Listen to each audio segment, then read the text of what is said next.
డబ్బు, అనారోగ్యం, ఉద్యోగం, వ్యాపారం, అప్పులతో బాధపడుతున్నారా? మీకోసమే లాంచ్ యువర్ ఫ్యూచర్ ప్రోగ్రామ్. అందరికీ నమస్కారం. నేను Swaroopa Potlapalli. Welcome to Suman TV. YouTube, Facebook, Insta social మీడియాలో ఏది ఓపెన్ చేసినా కానీ ఇన్ఫ్లుయెన్సర్స్ వీడియోస్ విపరీతంగా కనిపిస్తున్నాయి. ముఖ్యంగా శ్రావణ మాసం పూజలు, వరలక్ష్మి వ్రతం, నోములు, వ్రతాలకి సంబంధించి ఇష్టారాజ్యంగా వీడియోస్ని వైరల్ చేసేస్తున్నారు. తమ వీడియోలు ఎక్కువగా జనాల్లోకి వెళ్ళాలి అనే ఉద్దేశంతో ఈ ఇన్ఫ్లుయెన్సర్స్ సంప్రదాయాలను తొంగలో తొక్కుతూ ఉన్నారు. ప్రస్తుతం నాతో పాటు ఉన్నారు ప్రముఖ జ్యోతిష్యులు నందిబట్ల శ్రీహరి శర్మ గారు. ఆయనతో మాట్లాడి ఈ సెలబ్రిటీస్ చేస్తున్న విధానాలు అవి ప్రేక్షకుల మీద, వారిని ఫాలో అయ్యే వారి మీద ఎలాంటి ప్రభావం చూపిస్తాయో తెలుసుకుందాం. నమస్తే శర్మ గారు. వాగర్థావివ సంపృక్తౌ వాగర్థ ప్రతిపత్తయే జగతః పితరౌ వందే పార్వతీ పరమేశ్వరౌ ఆదిత్యాయ చ సోమాయ మంగళాయ బుధాయ చ గురుశుక్రశనిభ్యశ్చ రాహవే కేతవే నమః. శృంగేరి పీఠాధిపతులకి, కంచి పీఠాధిపతులకి నమస్కారములు తెలియజేసుకుంటూ కార్యక్రమాన్ని ప్రారంభిద్దాం. గురువుగారు, మీరు కూడా చూస్తూ ఉన్నారు కదా, శ్రావణ మాసం అనగానే ఆడవాళ్ళకి ఎంత సంతోషంగా ఉంటుందో. అయితే కొంతమంది సెలబ్రిటీస్ అని చెప్పుకునే వాళ్ళు, కాస్త బిగ్ బాస్ లాంటి చోట ఫేమ్ వచ్చిన వాళ్ళు, వైరల్ అవుతున్న వీడియోస్ ఉన్నవాళ్ళు ఇష్టారాజ్యంగా పూజలు చేసేస్తున్నారు. ముఖ్యంగా పూజ శ్రద్ధగా, భక్తిగా కంటే కూడా హంగు ఆర్భాటాలతో చేస్తున్నారు. పేర్లైతే నేను ఇక్కడ చెప్పట్లేదు, మన ప్రేక్షకులందరికీ వారెవరో కూడా తెలిసిందే. అసలు శ్రావణ మాసం పూజలను, వరలక్ష్మి వ్రతాలను, నోముల్ని, వ్రతాలని ఎలా చేసుకోవాలి? అసలు మనకు శాస్త్ర ప్రకారము వరలక్ష్మి వ్రతమే కాదమ్మా, ఏ పూజ అయినప్పటికీ కూడా అక్కడ హంగు ఆర్భాటము అనేటువంటిది లేకుండా శాస్త్రీయమైనటువంటి విధానంలో చక్కగా చేసుకోవాలి. శాస్త్రీయమైన విధానం అన్నప్పుడు ఏంటి? ఆ పూజ చేసేటువంటి ప్రదేశము శుచిగా, శుభ్రతగా ఉండాలి. ఎత్ర శుచి తత్ర దేవతాః. కాబట్టి ఎక్కడ శుచి శుభ్రత ఉంటుందో అక్కడ దేవతలు కొలువై ఉంటారు అని చెప్పి, అందున లక్ష్మీ అమ్మవారు మహాసున్నితమైనటువంటి దేవత. ఇంత అపవిత్రత ఉన్నప్పటికీ కూడా ఆ అమ్మవారు అక్కడ ప్రవేశము చెయ్యదు. ఇక మనం విషయానికి వచ్చినట్లయితే ఈ రోజులలో, అంటే పూర్వం ఒకప్పుడు ఈ యొక్క వ్రతాలు అనేటువంటివి కేవలం శాస్త్రము తెలిసినటువంటి వాళ్ళు, గొప్పింటి వాళ్ళు మాత్రమే చేసుకునేటువంటి పండుగగా ఉంది. ఇక ఒక రకంగా చెప్పాలంటే ఇప్పుడు చాలా మేలు అని చెప్పవచ్చు. బహుళ వ్యాప్తంగా వచ్చి అనేక ప్రసార మాధ్యమాల ద్వారా మీరన్నట్టుగా ఇన్ఫ్లుయెన్సర్, ఇప్పుడు ఇన్ఫ్లుయెన్సర్స్ కాదు, ఒకప్పటి పాతతరం ఇన్ఫ్లుయెన్సర్స్ శాస్త్ర ప్రకారము చక్కగా కూర్చొని చేయడం ద్వారా అవి చూసినటువంటి వాళ్ళందరూ కూడా బహుళ వ్యాప్తమై అన్ని కుటుంబాలలో ఇది చేసుకోవడం అనేటువంటిది ఒక సాంప్రదాయంగా వచ్చింది. ఆచారంగా వచ్చేటువంటి కుటుంబాల్లో చేసుకోవడం అది ఆచారం, కానీ కొత్తగా దీన్ని ఒక సాంప్రదాయంలాగా పట్టుకొని వచ్చారు. చాలా మంచిది, భక్తిభావం పెరుగుతుంది. ఈ యొక్క వ్రతములు, నోములు కానీ ఇలాంటివి తెలియని అన్నీ కూడాను ప్రతి మానవుడు కూడా చేసుకోవడం వల్ల మంచి జరుగుతుంది. అయితే మనకు ఒక సామెత ఉంది, రాను రాను రాజుగుర్రం గాడిదైనట్టు.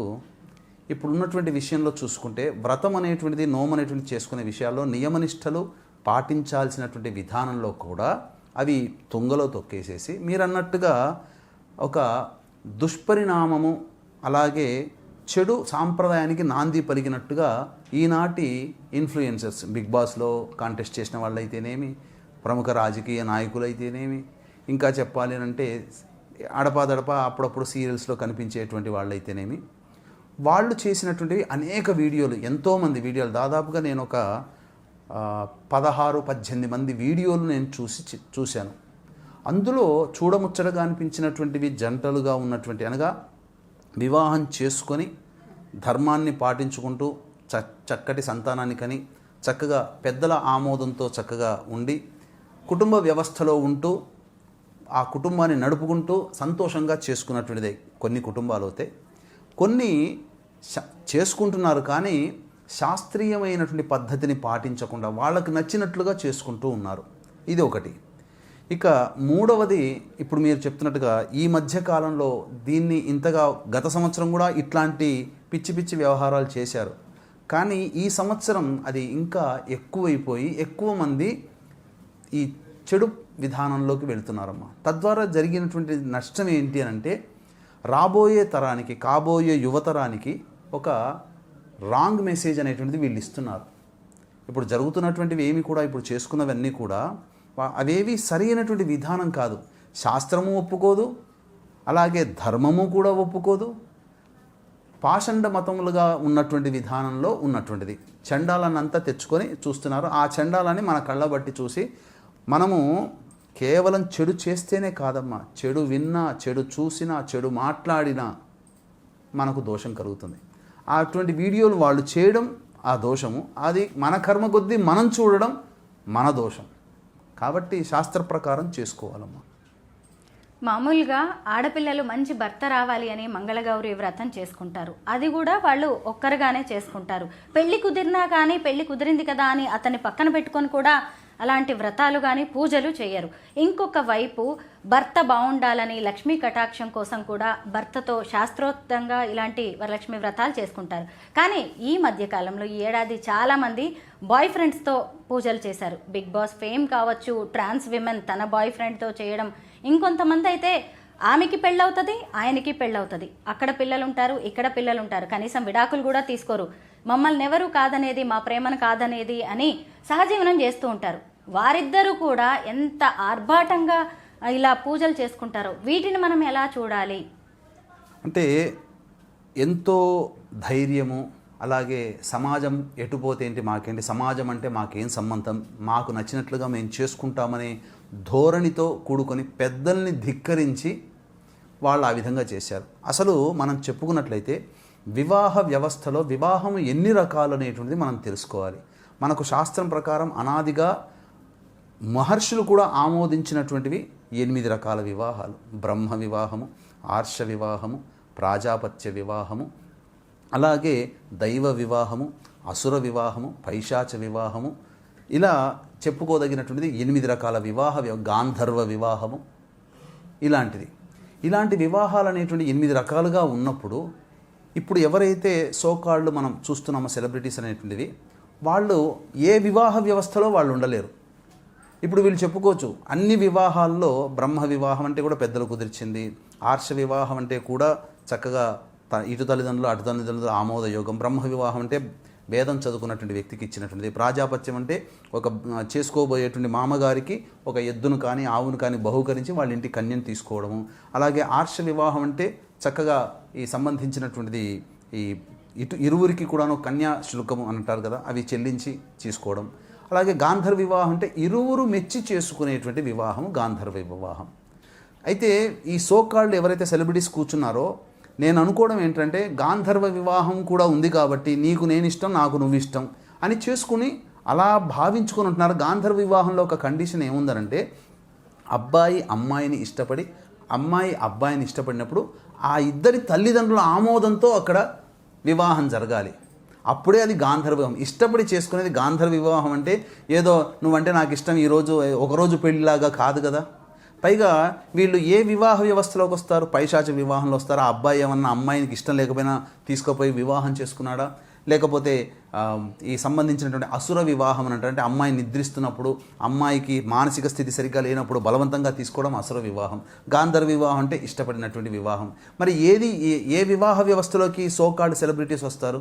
ఒక రకంగా చెప్పాలంటే ఒకళ్ళేమో ఆల్రెడీ పెళ్ళైపోయి ఉంటుంది, అబ్బాయికి అయి ఉంటుంది, అమ్మాయికి అయి ఉంటుంది, డైవోర్స్ కేసులు నడుస్తూ ఉంటుంటాయి, వాళ్ళ కుటుంబాలకి విడిపోయి వీళ్ళిద్దరూ కలిసి కూర్చొని చక్కగా చేయిస్తుంటుంటారు.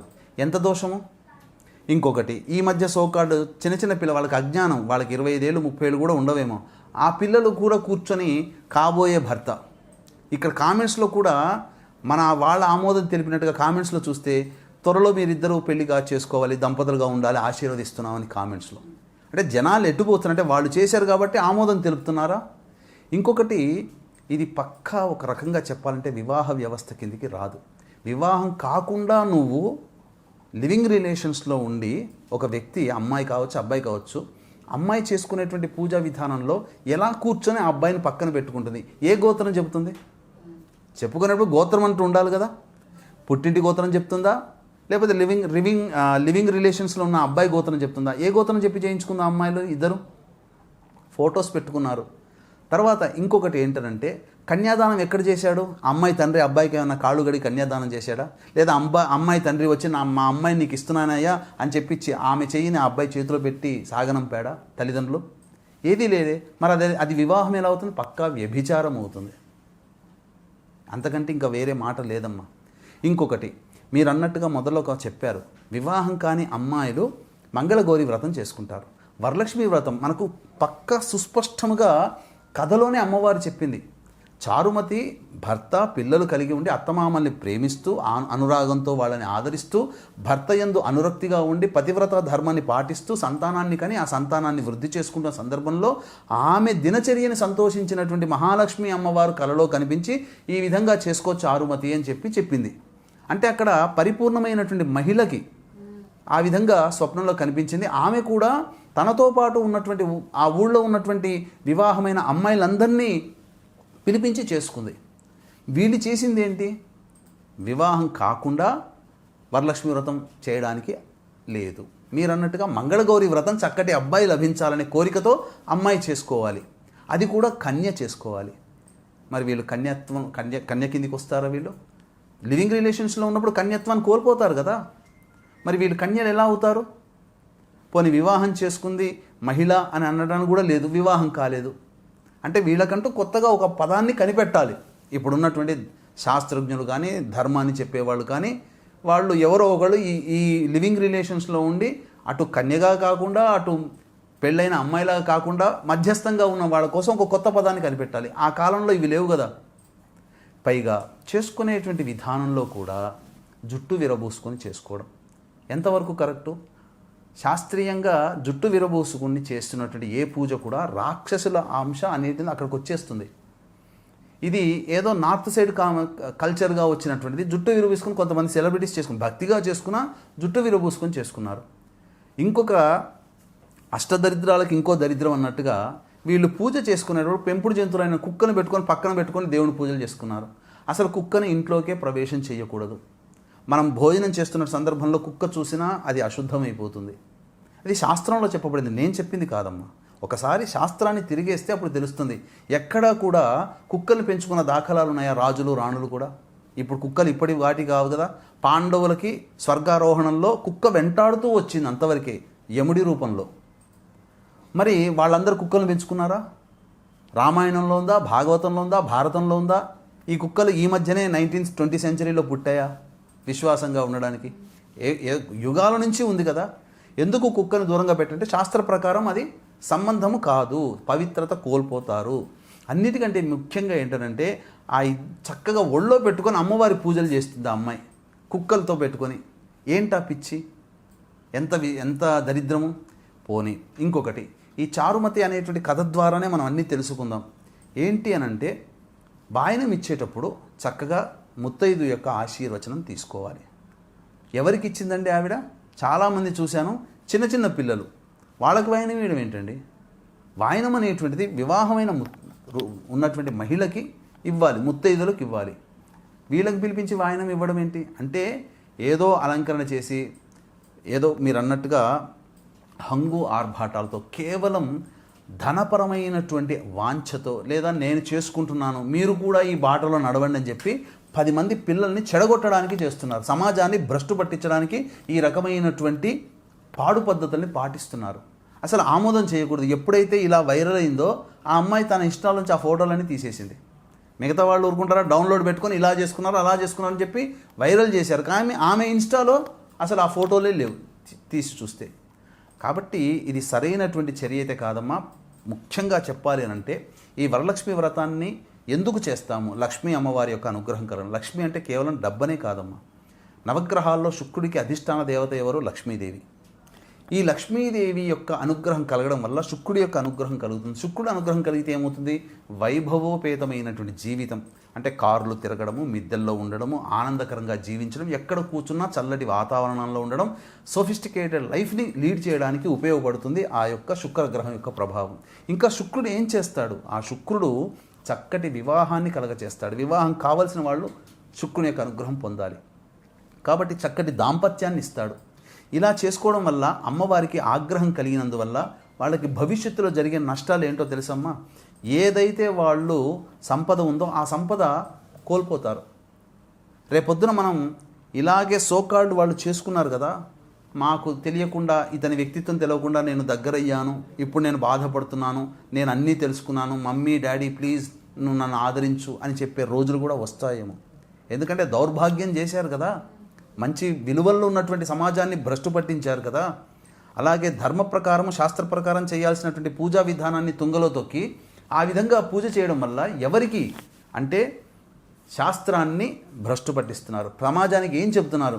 ఇప్పుడు ఎవరైనా కానీ వచ్చిన వాళ్ళందరూ ఎవరైనా ఒక భర్తగా భార్యగా ఎవరైనా ఆమోదిస్తారా? ఎంత బైకి నవ్వుకుంటూ వచ్చినా లోపల మాత్రం వీళ్ళిద్దరూ ఇలా ఉండి చచ్చారు అని చెప్పి బాధపడతారు. దీనికన్నా హోటల్లో ఉండడం మంచిది కదమ్మా. ఇంకా చెప్పాలేనంటే సాధారణమైనటువంటి వ్యవస్థ కాదు, ఇది ఒక దుర్వ్యవస్థ. అంటే దీనికి చచ్చినట్టుగా కోర్టులు కూడా విదేశీ సంస్కృతిని ఆమోదించినట్టుగా ఒక కోర్టులో అంటే 18 ఏళ్ళు దాటిన తర్వాత ఎవరైనా కానీ ఇష్టపడవచ్చని ఒక కోర్టు తీర్పును పెట్టుకొని ఈ దౌర్భాగ్యం. ఈ కోర్టు తీర్పులో కూడా చెప్పాలి అని అంటే ఈ సంబంధించినటువంటి ఈ కమ్యూనిజం భావాల్లో ఉన్నటువంటి వాళ్ళు మన హిందూ ధర్మాన్ని నాశనం చేయాలని కంకణం కట్టుకొని చదివించారు కొంతమంది. ఆ చదివిన వాళ్ళు ఇప్పుడు వృద్ధిలోకి వచ్చి జడ్జిలాగా ఉన్నటువంటి వాళ్ళు వచ్చిన తరుణంలో చూసుకొని అదును చూసి ఇట్లాంటి పిల్స్ వేయడం, వాళ్ళ చేత ఆమోదింప చేయడము, సమాజాన్ని నాశనం చేయడం. దీనివల్ల ఎన్ని కాపురాలు కూలిపోయాయమ్మా. రేపొద్దున వీళ్ళిద్దరు చేసుకుంటారు, రేపొద్దున నాకు ఇంకో వ్యక్తి నచ్చాడని చెప్పి ఆ వ్యక్తితో కూర్చొని చేసుకుంటే అప్పుడు ఈయన ఏం చేయగలుగుతాడు? ఈ సమాజంలో అట్లాంటి, ఎందుకంటే ఏ ధైర్యంతో కూర్చొని చేసుకున్నావు? నీ తల్లిదండ్రులు ఏమైనా ఆమోదం చెప్పారా? మరీ విచిత్రంగా ఏంటంటే రాజకీయ నాయకులు కూడా అలా చేసుకుంటున్నారు. ఎక్కడ కన్యాదానం ఎక్కడ జరిగింది? భార్యగా పక్కన కూర్చోబెట్టుకొని చేయించాలంటే నీకు కన్యాదానం ఎవరు చేశారు? ఆ అబ్బాయికి ఈ అమ్మాయి నీ భార్య అని చెప్పి సమాజం ఎలా యాక్సెప్టెన్స్ చేసింది? వివాహం అంటే ఏదో తాళి కట్టడం, జీలకర్ర బెల్లం పెట్టడం కాదమ్మా. పూర్వకాలంలో సమాజం అనేటువంటిది ఉన్నప్పుడు నాగరికత అనేటువంటిది కోట్ల సంవత్సరాలు 400 కోట్ల సంవత్సరాల కిందట నాగరికత అనేది లేనప్పుడు ఎలా పడితే అట్లా జీవించారు. కానీ కొన్ని కట్టుబాట్లు సమాజంలో ఉన్నటువంటి వ్యవస్థ ఇవన్నీ కూడా ఒక చోట ఏర్పరచుకున్నప్పుడు అప్పుడు ఈ రకమైనటువంటి నిర్ణయాలు చేసుకున్నారు. అంటే వివాహంలో మా అమ్మాయి వివాహము అబ్బాయి వివాహం అనేది తండ్రి జరుపుతాడు కదా. ఏంటనంటే సింపుల్గా ఒక మాటలో చెప్పాలంటే వీళ్ళిద్దరికీ కూడాను వివాహ వయస్సు వచ్చింది, వీళ్ళిద్దరు కలిసి జీవించడానికి మనం అనుమతిస్తున్నామని చెప్పి ఇటు తల్లిదండ్రులు అటు తల్లిదండ్రులు యాక్సెప్టెన్స్ చేసి దీనికి సాక్షిభూతులుగా బంధుమిత్రులందరినీ ఆహ్వానం చేసి it's officially they are living together each other అని చెప్పి ఈ రోజు నుంచి ప్రకటన చేస్తున్నామని ఒక ప్రకటన ప్రపంచానికి సమాజానికి తెలియజేస్తున్నారు. ఆ రోజు నుంచి వాళ్ళు భార్యాభర్తలుగా చలామణి అవుతారు. వీళ్ళు ఏ రకంగా చలామణి అవుతున్నారు భార్యాభర్తలుగా? సమాజము అంగీకరించట్లేదు. పోనీ వీళ్ళని ఎవరైనా ముత్తైదుగా పిలుస్తారా? ఈ సోకాళ్ళు చేసుకున్నటువంటి వాళ్ళని ఎవరైనా వెళ్ళి వాళ్ళ ఇంటికి ఎవరింటికెళ్ళైనా ముత్తైదుగా వెళ్ళి ఒక వాయనం తీసుకుందా అమ్మాయి? ఆమె చేసుకుంది, కానీ వీళ్ళు ఎవరింటికైనా వెళ్ళి ముత్తైదుగా తీసుకున్నారా? అది చెప్పండి. మీరు చూసుంటారు కదా, మీరు ప్రసార మాధ్యమాల్లో ఉన్నారుగా. ఎవరైనా ఈ సోకాలు చేసుకున్నటువంటి వాళ్ళని పిలిపించి మీరు కూడా మా ఇంటి ముత్తైదుగా రండి అని చెప్పి పిలిచారా? ఆమెను ఎవరైనా పెట్టుకున్నారా? అక్కడే తెలిసిపోతుంది ఆమె స్థితి ఏంటో అనేది. కాబట్టి ఇదేదో హంగులు ఆర్భాటాల కోసం చేసుకున్నదే తప్ప సరైన విధానం కాదు. దీన్ని ఖచ్చితంగా ఖండించాల్సిందే. అటువంటి వాళ్ళకి సింపుల్గా చెప్పాలంటే వాళ్ళు ఇంకొకసారి ఇటువంటి ధైర్యం చేయకుండా ఉండాలంటే ఆ వీడియో చూసిన ప్రతి వ్యక్తి రిపోర్ట్ కొట్టాల్సిందేనమ్మా. అందులో ఏం సందేహం లేదు. ప్రతి వ్యక్తి కూడా రిపోర్ట్ కొట్టాలి. రిపోర్ట్ కొట్టకుండా కామెంట్ చేసినా, అలాగే నువ్వు చూసినా హిందూ ధర్మాన్ని నాశనం చేసిన వాడే అవుతాడు. కాబట్టి ఎవరైనా అటువంటి వ్యక్తులు వీడియోలు కనబడ్డప్పుడు అటువంటి ధర్మానికి విరుద్ధంగా చేసినప్పుడు ఏదో కోపాన్ని ప్రదర్శించే విధంగా కామెంట్ పెట్టకుండా రిపోర్ట్ కొట్టేయండి. ఇంకొకసారి ఆ ధైర్యం చెయ్యరు. ఇంకొకసారి మన ముందుకి వచ్చి ఆ వీడియోల రూపంలో ఆ దరిద్రాన్ని మనకి అంటించి వెళ్ళరు అని చెప్పవచ్చమ్మా. చక్కగా కట్టు బొట్టుతో తయారైన ఆడపిల్లని, మహిళని మహాలక్ష్మి స్వరూపంగా భావిస్తూ ఉంటారు. లక్ష్మీదేవిలా ఉన్నావు అంటారు. కానీ ఇప్పుడు ఈ రీల్స్ కోసం అని పూజల వంకతో ఇష్టం వచ్చినట్టుగా డాన్సులు వేస్తున్నారు, ఇష్టం వచ్చిన పాటలు పెడుతున్నారు, రీల్స్ చేసేస్తున్నారు. వీటిని ఇంకొంతమంది ఫాలో అయ్యి ఇలా మనం కూడా చెయ్యాలి, ఇలా వైరల్ అవుతాం అనుకుంటున్నారు. తప్పమ్మా. ఇది కూడా దీనివల్ల ఏముంటుంది అని అంటే సమాజాన్ని ఎదిరిస్తున్నారు, తల్లిదండ్రులకి కంఠశోకాన్ని కలగజేస్తున్నారు అమ్మాయిలు అబ్బాయిలు. కాబట్టి చాలా దారుణమైనటువంటి పరిస్థితి. ఇటువంటిది ఎవ్వరు కూడా ఆమోదించకూడదు. అసలు 8 రకాల వివాహ పద్ధతుల్లో ఏ వివాహము కూడా పద్ధతి కూడా ఆమోదించినటువంటిది వీళ్ళు ఆచరిస్తున్న ధర్మం. కాబట్టి ఖచ్చితంగా ఖండించాల్సిందేనమ్మా. అంటే కొంతమంది దీన్ని సమర్థించుకోవచ్చు, మేము మాకు నచ్చినట్టుగా పూజ చేసుకుంటున్నాం, ఇక్కడ భక్తి శ్రద్ధ అనేది ముఖ్యం, దేవుడితో కనెక్ట్ అవ్వడం ముఖ్యం అని వాదించే వాళ్ళు కూడా ఉంటారు. వాళ్ళకేం చెప్తారు? అటువంటిది ఉన్నప్పుడు సొంతంగా ఇంట్లో ఒక్కదాన్ని కూర్చొని చేసుకోమ్మా. ఆయన పక్కన కూర్చోబెట్టుకొని చేసుకోవాల్సిన అవసరం ఏముంది? సొంతంగా కూర్చుంటే మీ అమ్మ నాన్న గోత్రమే చెప్పుకుంటావు కదా. ఆ పక్కన కూర్చున్నప్పుడు ఎవడి గోత్రం చెప్తున్నావు? ఆయన ఎలా భర్త అవుతాడు? సోదరుడా, మిత్రుడా, సఖుడా, భర్తనా, ఎవరని చెప్పుకోవాలి? ఏ రకంగా కాదు. సఖుడు అన్నప్పుడు పూజల్లో అతని ప్రమేయం ఉండకూడదు. సోదరుడు అన్నప్పుడు కూడా అవసరం లేదు. ఇక్కడ చెప్పాల్సింది గోత్రనామాలు ఏంటి? పోని విధానంగా చేసుకున్నారు, అలంకరించుకొని ఏదో పూజ చేసి ధూపదీప నైవేద్యాలు ఇచ్చి అమ్మ తీసుకోమంటే వస్తుందా? ఇప్పుడు వీళ్ళని కూడా వీళ్ళు వీళ్ళు ఆర్టిస్టులు కదా, వీళ్ళని పిలిపించి ఇక నువ్వు యాక్ట్ చేయమంటే ఏది ఒక స్క్రిప్ట్ అనేది లేకుండా నువ్వు వచ్చావు కదా నీ ఇష్టం యాక్ట్ చేయనంటే అది అవుతుందా? ఒక స్క్రిప్ట్ అనేది ఉంటుంది కదా, వాళ్ళకంటూ ఇవ్వాలి కదా. అట్లాగే నువ్వు దేవుడికి సంబంధించిన పూజా విధానం స్క్రిప్ట్ ఏముంది నీ దగ్గర? నువ్వు చేసిన విధానంలో ఎలా చేసుకున్నావు? ఏం తెలుసు? నిజంగా అంత జ్ఞానం ఉండి నాకు ఆ పూజా విధానం అని తెలిస్తే బురదలో తొక్కే విధంగా నువ్వు ఆ అబ్బాయిని పక్కన పెట్టుకుని చేసుకోవమ్మా. అంతే కదా. నిజంగా నీకు ఆ శాస్త్రం గురించి తెలిసి ఉంటే పక్కన వివాహం కాని అబ్బాయిని, లివింగ్ రిలేషన్స్లో ఉన్న అబ్బాయిని ఎలా పెట్టుకొని చేస్తావు? అలాగే అంటే ఏంటి అనంటే ప్రతి వాళ్ళకి కూడా ధోరణి, ప్రశ్నించే ధోరణి కన్నా ఎదిరించే ధోరణి ఎక్కువైపోయింది ఇప్పుడు. ఒకప్పుడు ప్రశ్నించినా పర్వాలేదు, సమాధానం చెప్పడానికి ఎవడో కూడా ఉంటాడు నాలాంటోడు. కానీ ఎదిరించే ధోరణి ఉన్నప్పుడు ఏం చేస్తాం? కాబట్టి ఎవ్వరూ ఏం చేయలేం. అటువంటి వాళ్ళని సమాజం వెలివేయడం తప్ప ఇంకా వేరే మార్గం లేదమ్మా. చూశారు కదా మన ధర్మం శాస్త్రం ఏం చెబుతోందో. ఫేమస్ అవ్వాలని, పాపులర్ అవ్వాలని, తమ వీడియోస్ వైరల్ అవ్వాలని మన కట్టు బాట్లని, అలాగే ఆచారాలని, సంప్రదాయాలని దయచేసి మార్చేయకండి. మీరు ఖచ్చితంగా ఇన్ఫ్లుయెన్సర్స్, మీరు 10 మందిని ఇన్ఫ్లుయెన్స్ చేయగలరు. మిమ్మల్ని చూసి ఇంకొక 10 మంది మీ మార్గంలోకి వచ్చే అవకాశం ఉంది. మన సనాతన ధర్మం శతాబ్దాల నాటిది, 1000 ఏళ్ల నాటిది. దాన్ని కాపాడుకోవాల్సిన బాధ్యత కూడా మనం మీదే ఉంది. ఈరోజు ఇంత పెద్దవారు పండితులు వచ్చి స్పందించి మరి మనందరికీ చెప్పాల్సిన అవసరం వచ్చింది అంటే మనం ఖచ్చితంగా తప్పు దారిలో నడుస్తున్నట్టే.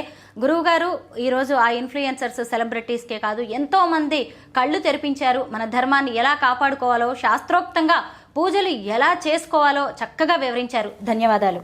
సర్వం శ్రీ ఉమామహేశ్వర పరబ్రహ్మార్పణమస్తు.